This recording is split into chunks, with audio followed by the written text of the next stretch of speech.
آج ہم مکاشفہ کی کتاب کے ایک آپ کہنے بہت ہی پراسرار اور اکثر جس پر بات ہوتی ہے اس حصے کا جائزہ لے رہے ہیں، یعنی وہ دو گواہ جن کا ذکر باب 11 میں ملتا ہے۔ ہمارے پاس جو ذرائع ہیں نا، وہ اس موضوع پر ایک خاص کافی تفصیلی نقطہ نظر پیش کرتے ہیں۔ شاید بہت سے لوگوں کے لیے یہ نیا ہو۔ جی، یہ واقعی مکاشفہ کے مشکل ترین حصوں میں سے ایک ہے، اور ان دو گواہوں کی شناخت، ان کا کردار، اس پر تو صدیوں سے بحث ہوتی رہی ہے۔ ہمارے جو ذرائع ہیں آج، وہ اس موضوع میں کافی گہرائی تک جاتے ہیں۔ وہ ان کی شناخت، ان کے مشن کی نوعیت، مدت، اور پھر بائبل کی جو بڑی پیش گوئیاں ہیں ان کے ساتھ ان کا وقت کیسے جڑتا ہے، یہ سب بتانے کی کوشش کرتے ہیں۔ یہ ایک بہت مربوط لیکن ہاں کافی مخصوص تشریح ہے۔ صحیح۔ تو آج ہماری اس گفتگو کا مقصد یہ نہیں کہ ہم ہر ممکنہ نظریے کو دیکھیں، بلکہ ان خاص ذرائع کی روشنی میں اس ایک نقطہ نظر کو سمجھنے کی کوشش کریں کہ بھائی ان کے مطابق یہ دو گواہیں ہیں کون، ان کا کام کیا ہے، اور واقعات کی وہ ترتیب کیا بنتی ہے جو یہ ذرائع بتاتے ہیں۔ تو چلیں اس دلچسپ تشریح کی تفصیلات میں چلتے ہیں۔ تو پھر سب سے پہلا بنیادی سوال تو یہی ہے کہ آخر یہ دو گواہ ہیں کون؟ کیا یہ مطلب کوئی دو خاص لوگ ہیں تاریخ سے، موسیٰ، الیاہو، یا کچھ اور؟ یہ ذرائع کیا کہتے ہیں اس بارے میں؟ دیکھیں، یہ ذرائع ایک بہت ہی، آپ کہہ سکتے ہیں، منفرد نقطہ پیش کرتے ہیں۔ ان کے مطابق یہ دو گواہ کوئی دو الگ الگ فرد نہیں ہیں، بلکہ یہ علامتی طور پر اسی یوحنا کی نمائندگی کرتے ہیں جسے مکاشفہ دیا گیا تھا۔ اچھا، یوحنا۔ جی، اور مزید یہ کہ یہی یوحنا، یہی دو گواہ دراصل وہی 1,44,000 یعنی 44,000 لوگ ہیں جن کا ذکر مکاشفہ کے 7ویں اور پھر 14ویں باب میں بھی ہے۔ تو گویا یہ ایک ہی گروہ ہے جس کے مختلف علامتی پہلو بیان ہوئے ہیں۔ اچھا، یہ تو بہت ہی دلچسپ بات ہے۔ مطلب یوحنا، دو گواہ اور 1,44,000 یہ سب ایک ہی ہیں۔ عام طور پر تو انہیں الگ الگ سمجھا جاتا ہے۔ تو یہ ذرائع اس تعلق کی کیا وجہ بتاتے ہیں؟ کیسے جوڑتے ہیں ان کو؟ بالکل، ذرائع اس کی بنیاد رکھتے ہیں مکاشفہ کے 10ویں باب پر۔ وہاں یوحنا کو ایک چھوٹی کتاب، ذریعہ اسے چھاکن چھیک کہتا ہے، وہ کھانے کا حکم ملتا ہے، اور پھر اسے کہا جاتا ہے کہ تجھے بہت سے لوگوں اور قوموں اور اہل زبان اور بادشاہوں پر پھر نبوت کرنی ہوگی۔ ٹھیک۔ تو ذریعہ کہتا ہے کہ یہ چھوٹی کتاب کھانا، یہ اصل میں مکاشفہ کی جو آخری دنوں کی ابدی خوشخبری ہے، جسے وہ یونگوان ہان بھوگم کہتے ہیں، اس کو پوری طرح سمجھنا اور قبول کرنا ہے۔ اور یہ کام ان کے مطابق 1,44,000 کا ہے، جن پر خدا کی مہر لگتی ہے۔ اور یہ مہر لگنا کیا چیز ہے؟ اس کا کیا مطلب ہے؟ ذریعہ اس مہر لگنے کو وہ ایک کوریائی اصطلاح استعمال کرتے ہیں، انچم۔ اس کو براہ راست روح القدس پانے سے جوڑتا ہے، خاص طور پر اس آخری دور کی روحانی بارش جسے وہ نجنبی یعنی لیٹ رین کہتے ہیں، جو یوئیل نبی کی پیشگوئی سے جڑی ہے۔ اچھا۔ تو چھوٹی کتاب کھانا، پھر روح القدس یعنی لیٹ رین پانا، مہر لگنا اور 144,000 کا حصہ بننا، یہ سب اس تشریح میں ایک ہی عمل کے مختلف پہلو بن جاتے ہیں۔ یہی 144,000 وہ پہلے پھل ہیں، چھتیول میدل، جو زمین پر سے خدا اور برہ کے لیے خریدے گئے ہیں، اور یہی وہ گروہ ہے جو پھر دو گواہوں والا مشن پورا کرتا ہے۔ گویا یہ ساری شناختیں، یوحنا بطور نمائندہ، دو گواہ، 144,000 مہر شدہ لوگ، چھوٹی کتاب کھانے والے، یہ سب اس تشریح کے مطابق ایک ہی آخری زمانے کے نبوتی گروہ کی طرف اشارہ کر رہی ہیں۔ یہ تو واقعی پیشگوئیوں کو سمجھنے کا ایک بالکل الگ زاویہ ہے۔ جی ہاں، یہ تشریح ان سب کو ایک واحد متحد گروہ کے طور پر دیکھتی ہے، جنہیں خدا کی طرف سے آخری زمانے میں ایک خاص اور بہت طاقتور مشن سونپا گیا ہے۔ تو ٹھیک ہے، اگر یہ شناخت واضح ہو گئی اس تشریح کے مطابق، تو پھر ان کا مشن کیا ہے؟ مکاشفہ کہتا ہے وہ 1260 دن تک نبوت کریں گے۔ اس مدت کی کیا اہمیت ہے، یہ 1260 دن؟ یہ 1260 دن، جو کہ 42 مہینے یا 3.5 سال بنتے ہیں، اس تشریح میں بہت کلیدی حیثیت رکھتے ہیں۔ ذرائع حصے دانیال نبی کی جو مشہور 70 ہفتوں والی پیشگوئی ہے نا، جی جی۔ اس کے آخری ہفتے یعنی 7 سالہ دور کا بالکل پہلا آدھا حصہ قرار دیتے ہیں۔ وہ اسے کوریائی میں چھونبان ایرے کہتے ہیں۔ یہ وقت کا تعین بہت اہم ہے، کیونکہ یہ ان گواہوں کے کام کے دورانیے کو بائبل کی ایک بڑی مرکزی پیشگوئی کے ساتھ جوڑ دیتا ہے۔ ٹھیک، اور اس 3.5 سالہ دور میں ان کا کام کیا ہوگا؟ وہ کیا نبوت کریں گے؟ کیا پیغام ہوگا ان کا؟ ان کا بنیادی کام وہی ابدی خوشخبری یونگوان ہان بھوگم کا اعلان کرنا ہے، جس کا ذکر مکاشفہ 14 میں آتا ہے۔ وہ 3 فرشتوں والے پیغامات۔ اچھا، وہ والے۔ جی، خلاصتاً یہ پیغام 3 حصوں پر مشتمل ہے۔ پہلا، خدا سے ڈرو اور اس کی تمجید کرو کیونکہ اس کی عدالت کا وقت آ پہنچا ہے، اور صرف اسی کی عبادت کرو جس نے سب کچھ بنایا ہے۔ دوسرا، خبردار ہو جاؤ کہ بڑا شہر بابل یعنی علامتی طور پر جو گمراہ مذہبی نظام ہے وہ گر گیا ہے۔ اور تیسرا، جو شاید سب سے فوری تنبیہ ہے کہ حیوان، بیسٹ اور اس کی مورت کی پرستش نہ کرو، اور نہ ہی اس کا نشان اپنے ماتھے یا ہاتھ پر قبول کرو۔ یہ تو بہت واضح اور کافی سخت پیغام لگتا ہے۔ اور وہ یہ پیغام کیسے پہنچائیں گے؟ یہ بھی ذکر ہے کہ وہ ٹاٹ اڑے ہوئے ہوں گے، کلگن بیوت۔ بالکل، ٹاٹ پہننا بائبل میں ہمیشہ توبہ، ماتم اور فروتنی کی علامت رہا ہے، تو یہ ظاہر کرتا ہے کہ ان کا پیغام صرف ایک خبرداری نہیں بلکہ توبہ کی ایک پکار بھی ہے۔ وہ دنیا کو آنے والے غضب سے بچنے کے لیے خدا کی طرف واپس آنے کی دعوت دے رہے ہیں۔ اس کے علاوہ ان کا ایک اور بہت اہم کردار ہے جسے یہ ذرائع بہت نمایاں کرتے ہیں۔ وہ ہے مقدس لوگوں یعنی عورت، جو حقیقی کلیسیا یا یوجا چامکیو ہے کی علامت ہے اس کی حفاظت اور پرورش کرنا۔ اچھا، وہ کیسے؟ مکاشفہ 12 میں ذکر ہے نا کہ عورت اژدہا یعنی شیطان سے بچ کر بیابان خوانگیا میں بھاگ جاتی ہے، جہاں وہ 1260 دن تک پالی جاتی ہے۔ تو ذرائع کے مطابق یہ 2 گواہ یعنی یہی 144,000 یہی ہیں جو اس پورے عرصے میں کلیسیا کی روحانی خوراک کا اور اس کی حفاظت کا بندوبست کرتے ہیں۔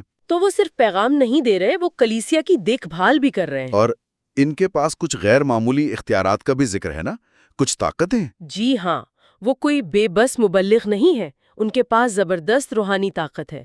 ذرائع کہتا ہے کہ وہ حیوان کی جو طاقت ہے، چھم سنگ سیرک، اس کا مقابلہ کرتے ہیں، اسے نقصان پہنچاتے ہیں۔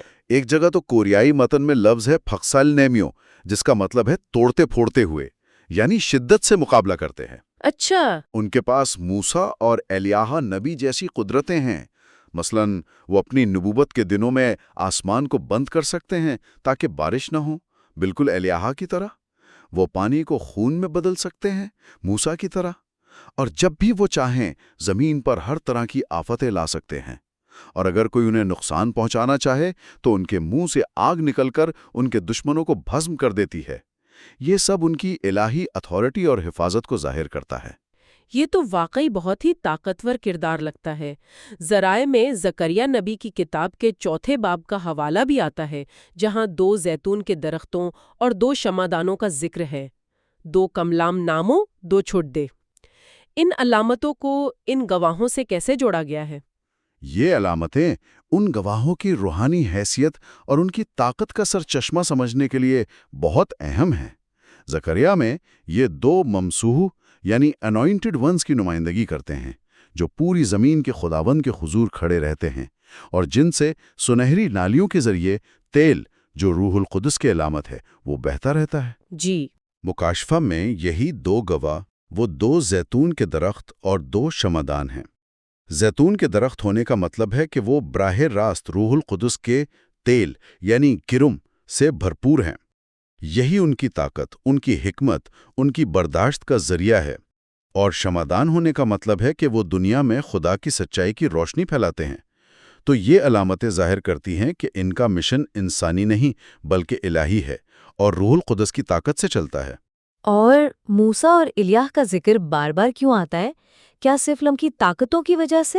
طاقتیں تو ایک بہت بڑا سبب ہیں ہی، جیسے آپ نے کہا، بارش روکنا، پانی کو خون بنانا، آفتیں لانا، آگ سے دشمنوں کو مارنا، یہ تو سیدھا سیدھا موسیٰ اور الیاہ کے معجزات کی یاد دلاتی ہیں۔ لیکن ذرائع ایک اور گہری علامتی مناسبت بھی بتاتے ہیں، جو ان کے انجام سے تعلق رکھتی ہے۔ اچھا، وہ کیا ہے؟ اس تشریح کے مطابق موسیٰ جو مرنے کے بعد دفن ہوئے، حالانکہ ان کی قبر کبھی نہیں ملی، وہ ان شہید گواہوں کی علامت ہیں جنہیں ذریعہ چوگن سنکیو چنگن کہتا ہے، جو آخری زمانے میں حیوان کے ہاتھوں مارے جائیں گے اور پھر پہلی قیامت میں جی اٹھیں گے۔ جبکہ ایلیا، جو آگ کے رتھ پر زندہ آسمان پر اٹھا لیے گئے تھے، وہ ان زندہ مقدس لوگوں کی علامت ہیں جنہیں پھیون ہوا ہل سنکیو چنگن کہا گیا ہے، جو مسیح کے آمد پر موت کا مزہ چکھے بغیر تبدیل ہو جائیں گے اور اٹھا لیے جائیں گے۔ تو یہ دو گواہ اپنے انجام میں نجات پانے والے تمام مقدسوں کے ان دونوں گروہوں کی نمائندگی کرتے ہیں، شہید ہونے والے بھی اور زندہ اٹھائے جانے والے بھی۔ یہ تو بہت ہی گہری بات ہے۔ اب ذرا اس ٹکراؤ، اس تصادم کی طرف آتے ہیں جو ان گواہوں اور ان کے مخالف یعنی حیوان کے درمیان ہوتا ہے۔ یہ حیوان کون ہے؟ کہاں سے آتا ہے؟ مکاشفہ 11 کہتا ہے کہ حیوان اتھا گھڑے سے نکل کر ان سے لڑے گا۔ یونانی میں ابیسوس ہے، جسے ذریعہ مچوگینگ چمسونگ کہتا ہے۔ پھر مکاشفہ 13 میں ایک اور حیوان کا ذکر ہے جو سمندر سے نکلتا ہے، پھادا چمسونگ۔ جی، دو حیوان۔ عام طور پر ذرائع ان کو ایک ہی شیطانی طاقت کے مختلف ظہور سمجھتے ہیں۔ اس تشریح میں یہ حیوان ایک عالمی سیاسی اور شاید مذہبی طاقت کی علامت ہے۔ بعض اوقات اسے ایک قسم کی سپر پاپیسی یا عالمی حکومت سے تعبیر کیا جاتا ہے، جو اپنا اختیار براہ راست اژدہے یعنی شیطان سے حاصل کرتی ہے۔ یہی حیوان انہی 1260 دنوں کے دوران مقدس لوگوں یعنی حقیقی ایمانداروں کے خلاف جنگ کرتا ہے اور ان پر ظلم و ستم ڈھاتا ہے، جیسا مکاشفہ 13 آیت 7 میں لکھا ہے۔ لیکن آپ نے پہلے کہا تھا کہ اس دوران یہ دو گواہ یعنی 144,000 حیوان کی طاقت کو توڑتے پھوڑتے ہیں، تو یہ کوئی یک طرفہ ظلم تو نہیں لگتا پھر؟ ہرگز نہیں۔ یہ ذرائع اس نقطے پر بہت زور دیتے ہیں۔ وہ 1260 دن کا پورا عرصہ حیوان کی قوتوں کے خلاف ایک شدید روحانی جنگ میں گزارتے ہیں۔ وہ نہ صرف اپنے پیغام سے حیوان کے جھوٹ اور اس کے اختیار کو چیلنج کرتے ہیں، بلکہ اپنی جو معجزانہ طاقتیں ہیں ان سے اسے اور اس کے پیروکاروں کو نقصان بھی پہنچاتے ہیں۔ اچھا۔ اسی دوران ایک اور اہم علامتی کام ہوتا ہے، ہیکل کی پیمائش، سونگ جون چھکریانگ۔ مکاشفہ 11 میں یوحنا کو، جو ان گواہوں کی نمائندگی کر رہا ہے، حکم ملتا ہے کہ وہ خدا کے مقدس یعنی ہیکل، مذبح اور اس میں عبادت کرنے والوں کو ناپے۔ اس کا کیا مطلب ہے ناپنا؟ ذرائع اسے یوں سمجھتے ہیں کہ یہ گواہ 1,44,000 صرف سچے پرستاروں کی یعنی جو اندرونی صحن والے ایماندار ہیں ان کی شناخت کرتے ہیں، انہیں گویا خدا کی حفاظت کے لیے نشان زد کرتے ہیں۔ اور بیرونی صحن کا کیا ہوتا ہے؟ حکم یہ ہے کہ ہیکل کے باہر کا صحن چھوڑ دے اور اسے نہ ناپ، کیونکہ وہ غیر قوموں کو دے دیا گیا ہے اور وہ مقدس شہر کو 42 مہینے تک پامال کریں گی۔ اس تشریح کے مطابق یہ بیرونی صحن ان لوگوں کی علامت ہیں جو مسیحی ہونے کا دعویٰ تو کرتے ہیں لیکن حقیقی ایماندار نہیں ہیں، صرف نام کے، دکھاوے کے۔ انہیں اس پیمائش اور خاص حفاظت سے باہر رکھا جاتا ہے تاکہ وہ حیوان اور اس کی پیروی کرنے والی غیر قوموں ایبانگن کے ذریعے آزمائے جائیں اور ان کے اصل چہرے سامنے آئیں۔ یہ 42 مہینے وہی 1260 دن ہیں۔ تو یہ 1260 دن کی شدید روحانی جنگ، نبوت، مزاحمت، پیمائش، یہ سب جب اپنے اختتام کو پہنچتا ہے تب کیا ہوتا ہے؟ جب ان کی گواہی یعنی ان کا مقررہ مشن اور وقت مکمل ہو جاتا ہے، تب مکاشفہ 11 آیت 7 کہتی ہے کہ وہ حیوان جو اتھا گڑھے سے نکلے گا ان سے لڑ کر ان پر غالب آئے گا اور انہیں قتل کر دے گا۔ یہ بات اہم ہے کہ حیوان ان پر تبھی غالب آ سکتا ہے جب ان کا کام پورا ہو چکا ہو۔ ٹھیک۔ ان کی لاشیں پھر 3.5 دن تک اس بڑے شہر کھن سونگ کی سڑک پر پڑی رہیں گی، جسے روحانی معنوں میں سدوم اور مصر کہا گیا ہے۔ ذریعہ بہت واضح کرتا ہے کہ یہ وہی شہر ہے جہاں ان کا خداوند یعنی یسوع مسیح بھی مصلوب ہوا تھا، یعنی یروشلم۔ لیکن یہاں یہ علامتی طور پر پوری دنیا یا اس وقت کے گمراہ مذہبی مرکز کی نمائندگی کر رہا ہے۔ اور دنیا کا رد عمل کیا ہوتا ہے ان کی موت پر؟ ذریعہ مکاشفہ 11 آیت 10 کا حوالہ دیتے ہیں۔ لکھا ہے، زمین کے رہنے والے ان کے مرنے پر خوشی منائیں گے اور جشن کریں گے اور آپس میں تحفے بھیجیں گے، کیونکہ ان دونوں نبیوں نے زمین کے رہنے والوں کو بہت ستایا تھا۔ مطلب ان کی سچی نبوت اور جو آفتیں وہ لا رہے تھے اس سے دنیا سخت تنگ آ چکی تھی، اس لیے وہ ان کی موت پر خوش ہیں۔ لیکن یہ خوشی بہت مختصر ہوتی ہے، مختصر کیسے؟ کیونکہ 3.5 دن کے بعد خدا کی طرف سے زندگی کا دم ان میں داخل ہوتا ہے اور وہ اپنے پاؤں پر کھڑے ہو جاتے ہیں۔ انہیں دیکھنے والوں پر یعنی ان کے دشمنوں پر بڑا خوف چھا جاتا ہے۔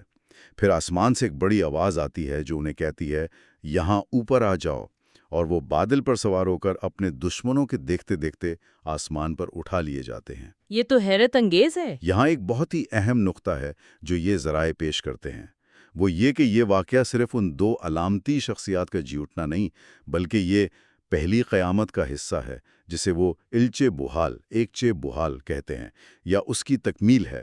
یہ ان تمام شہید گواہوں کا سن کیو چنگ اندل کا جی اٹھنا ہے جنہوں نے پوری تاریخ میں اور خاص طور پر حیوان کے دور حکومت میں اس کی پرستش کرنے یا اس کا نشان قبول کرنے سے انکار کیا تھا۔ وہ سب اس موقع پر جی اٹھتے ہیں اور آسمان پر اٹھا لیے جاتے ہیں۔ واہ، یعنی ان کا آسمان پر جانا صرف ان 2 کا نہیں بلکہ تمام وفادار شہیدوں کی قیامت اور اٹھائے جانے کی علامت ہے۔ تو اس عظیم واقعے کے فوراً بعد زمین پر کیا ہوتا ہے؟ ان کا آسمان پر جانا یہ دوسری آفت دلچے ہوا یا چھٹے نرسنگے یکچے ناپال کے دور کے خاتمے کی علامت ہے۔ مکاشفہ 11 آیت 14 کہتی ہے، دوسری آفت گزر گئی، دیکھو تیسری آفت جلد آنے والی ہے۔ اس کے فوراً بعد 7واں فرشتہ اپنا نرسنگا چلچے ناپال پھونکتا ہے، جس سے تیسری آفت سیتچے ہوا کا آغاز ہوتا ہے۔ اس کے ساتھ ہی آسمان پر بادشاہی کا اعلان ہوتا ہے، اور پھر خدا کے غضب کے 7 آخری پیالے یعنی 7 آفتیں الگپچیانگ زمین پر انڈیلے جانے شروع ہو جاتے ہیں، جن کا تفصیلی ذکر پھر مکاشفہ 16 میں ہے۔ جو ان ذرائع نے واضح کیا، جس پر اکثر مختلف آراء ہوتی ہیں، وہ یہ کہ مقدس لوگ یعنی وہ تمام شہید جو ابھی جی اٹھے اور وہ زندہ ایماندار جو اسی وقت تبدیل ہوئے جیسے ایلیا کی علامت تھی، وہ ان 7 آخری آفتوں کے نازل ہونے سے پہلے ہی زمین سے اٹھا لیے جاتے ہیں۔ ایسا ہی ہے؟ جی ہاں، یہ اس تشریح کا ایک بالکل مرکزی نقطہ ہے۔ ان کے لیے وہ بڑی مصیبت گریٹ ٹریبولیشن کے دن، جیسا کہ یسوع نے متی 24 میں کہا تھا، وہ کم کر دیے جاتے ہیں۔ ان کا آسمان پر اٹھایا جانا ہی ان کے لیے مصیبت کا خاتمہ ہے۔ وہ جو 7 آخری آفتیں ہیں، طاعون، پھوڑے، پانی کا خون بننا، سورج کی شدید گرمی، تاریکی، دریائے فرات کا سوکھنا اور زبردست زلزلہ اور اولے، وہ صرف ان لوگوں پر نازل ہوتی ہیں جنہوں نے حیوان کی پرستش کی تھی، اس کا نشان قبول کیا تھا اور خدا کی آخری تنبیہات کو رد کر دیا تھا۔ ذریعے کے مطابق یہ لوگ ان خوفناک آفتوں کے دوران بھی توبہ نہیں کرتے، بلکہ الٹا خدا کے خلاف کفر بکتے ہیں۔ یہ واقعی واقعات کی ایک بہت واضح ترتیب پیش کرتی ہے یہ تشریح۔ کیا ذرائع کسی اور تشریح کا متبادل نظریے کا بھی ذکر کرتے ہیں، خاص طور پر وقت کے تعین کے حوالے سے کوئی اختلاف؟ ہاں، وہ خاص طور پر دانیال 9 آیت 27 کی تشریح پر بات کرتے ہیں۔ کچھ لوگ یہ سمجھتے ہیں کہ حیوان کا معاہدہ توڑنا اور ظلم و ستم شروع کرنا یہ آخری 7 سالہ دور کے بالکل درمیان میں ہوتا ہے، لیکن یہ ذرائع اس بات پر بہت زور دیتے ہیں کہ حیوان کو اختیار ملنا اور مقدسوں کے خلاف جنگ کرنا یہ پورے پہلے 3.5 سال یعنی پورے 1260 دن یا 42 مہینے پر محیط ہے۔ ان کے مطابق حیوان شروع سے ہی متحرک ہوتا ہے اور گواہوں کا کام اس کا مقابلہ کرنا ہے۔ صحیح۔ ایک اور اہم نقطہ جو یہ ذرائع اٹھاتے ہیں وہ مردوں سے رابطہ کرنے یا روحانیت پرستی یعنی اسپریچولزم کے بڑھتے ہوئے رجحان کے خلاف سخت تنبیہ ہے۔ وہ کہتے ہیں کہ یہ آخری زمانے کے بڑے دھوکے ہیں اور خدا اب صرف اپنے مکمل شدہ کلام یعنی بائبل اور روح القدس کے ذریعے ہی ہدایت دیتا ہے، نہ کہ مردوں کی روحوں یا دیگر پراسرار طریقوں سے۔ ٹھیک ہے، تو اگر ہم اس سارے تفصیلی جائزے کا خلاصہ کریں جو ان مخصوص ذرائع کی روشنی میں ہم نے کیا، تو بنیادی نقطہ یہ نکلتا ہے کہ 2 گواہ علامتی طور پر یوحنا ہے اور یہ وہی 144,000 مہر شدہ لوگ ہیں جنہوں نے چھوٹی کتاب یعنی مکاشفہ یا ابدی خوشخبری کو سمجھا اور قبول کیا۔ انہیں روح القدس لیٹ رین سے خاص طاقت ملتی ہے۔ وہ آخری زمانے کی بڑی مصیبت کے پہلے آدھے حصے میں یعنی 1260 دن خدا کی آخری تنبیہ کا اعلان کرتے ہیں، ٹاٹ اوڑھ کر توبہ کی منادی کرتے ہیں، حیوان کی طاقت کا ڈٹ کر مقابلہ کرتے ہیں اور حقیقی کلیسا کی حفاظت بھی کرتے ہیں۔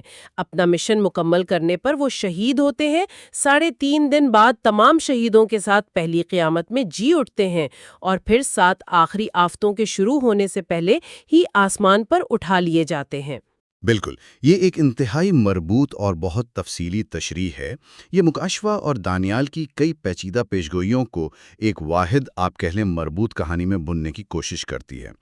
یہ ظاہر کرتا ہے کہ ان ذرائع نے ان متون کا کتنی گہرائی سے مطالعہ کیا ہے، بھلے ہی یہ تشریح عام فہم تشریحات سے مختلف ہو۔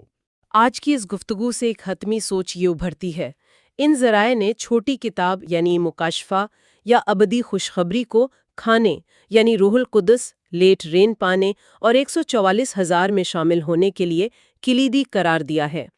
اگر اس تشریح کو سامنے رکھا جائے تو آج کے دور میں رہنے والے ان لوگوں کے لیے جو ان پیشگوئیوں پر یقین رکھتے ہیں، اس پیغام کو حقیقی معنوں میں کھانے یعنی سمجھنے، قبول کرنے اور اپنی زندگیوں میں لاگو کرنے کا عملی مطلب کیا ہو سکتا ہے؟ یہ شاید وہ سوال ہے جس پر ہر سننے والا خود غور کر سکتا ہے۔